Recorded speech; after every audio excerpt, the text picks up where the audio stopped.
মই আজি উত্তৰদৰ ছাত্ৰ সন্থাৰ মুকলি অধিৱেশনত উপস্থিত থাকি তেখেতলোকক আহ্বান জনাইছোঁ তেখেতলোকে যাতে তেখেতলোকৰ ল'ৰা ছোৱালীখিনিৰ পঢ়া শুনাত আৰু অলপ গুৰুত্ব দিয়ে জাতিটো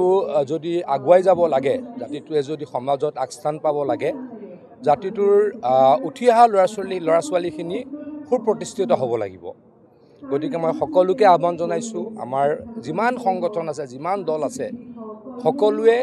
নিজ নিজ অঞ্চলৰ নিজ নিজ জনগোষ্ঠীয় ব্যক্তিসকলৰ শিক্ষাৰ উন্নতিত বিশেষভাৱে মনোনিৱেশ কৰক সেয়া মোৰ সকলোৰে প্ৰতি আহ্বান পঢ়া শুনা কৰি যদি আমি শিক্ষিত হওঁ আমি সকলোৱে ক'ৰবাত নহয় ক'ৰবাত প্ৰতিষ্ঠা লাভ কৰিম গতিকে যিহেতু এখন ছাত্ৰ সন্থাৰ অধিৱেশন ৰাজনীতিৰ কথাটো কোৱাৰ প্ৰশ্নই নাছিল মই